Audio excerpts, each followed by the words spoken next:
Welcome to Becoming a Writer podcast, where writing inspiration is served fresh in 20 minutes or less every fourth Saturday. I am Rubina Gauri Gomes, and together we'll learn how to explore, experiment with, and express our writer selves. If this speaks to your writing journey, give the podcast a listen. If you enjoy it, I'd love for you to leave a review so others can find it too. Don't forget to share your suggestions or questions through the form in the show notes, and let's grow this community together. You can find more conversations like this and download your free Writer's Mental Toolbox PDF at rubinagomes.substack.com. Now grab a cup of your favorite drink and let's have a quick chat.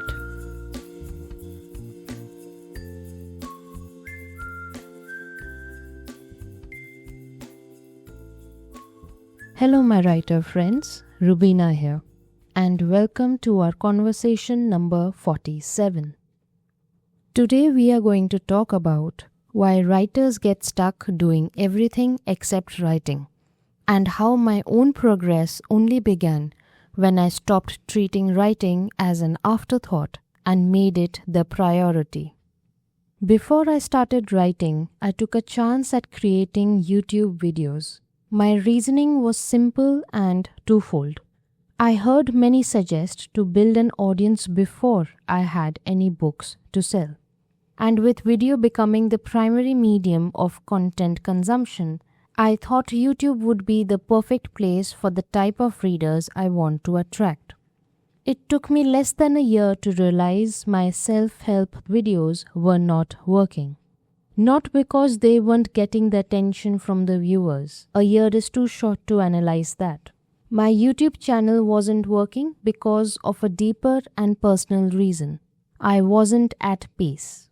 With each of my videos, I was providing lessons and insights I learned from life, experiences and books that I thought would be useful to others as well. So the matter of my videos wasn't the problem. The problem was I hated the process of making a video. Like every content creator, I too started as a one-man army.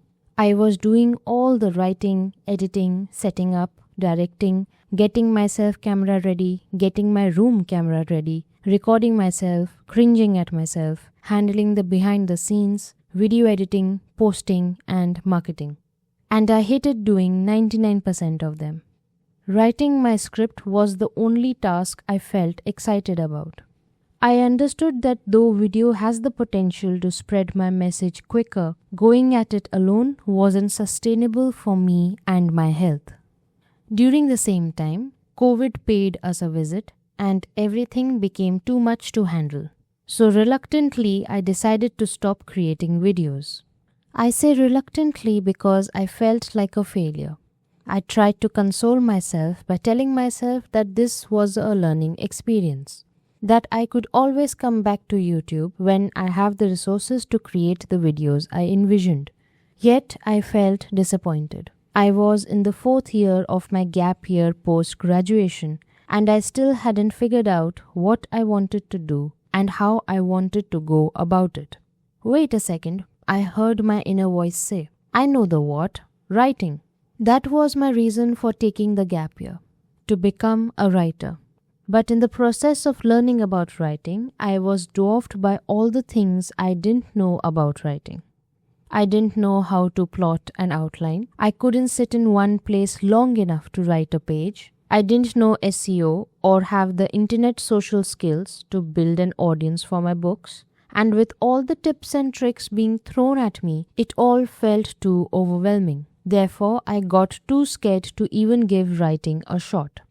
But now with YouTube also not working out, I knew it was time to face my fears. It took me another year of planning, fearing and still trying to finally start my Medium and Substack publications.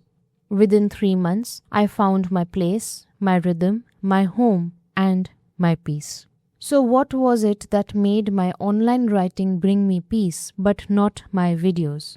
There are quite a few reasons, but the main and most important was my dream of becoming a writer. Back in May 2014, when I was struck with the writing dream, a voice beyond mine said, Wouldn't it be amazing if I could make others feel the way Agatha Christie makes me feel? Yes, I will become a writer.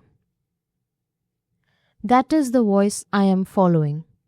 My dream was to become a writer, not a YouTuber. YouTube could be part of my writing business, but not the main thing. I am a writer first. I need to embrace that above all. As a writer, my job is to write. That's it. My connection with my writing is like breathing. I cannot not do it. If I'm not writing what wants to be written, I am not breathing. And if I'm not breathing, I am not living. Yes, there are jobs like editing, publishing, marketing my work, and having a social media presence that I need to take care of. But those are parts of being an author, not a writer. A writer's job, again, is just to simply write. All those bells and whistles are of no use if I am not writing in the first place. This is where most of us get distracted. We writers tend to get lost spending all day designing websites, posting on social media, learning marketing, researching productivity systems, color coding outlines, and never actually writing.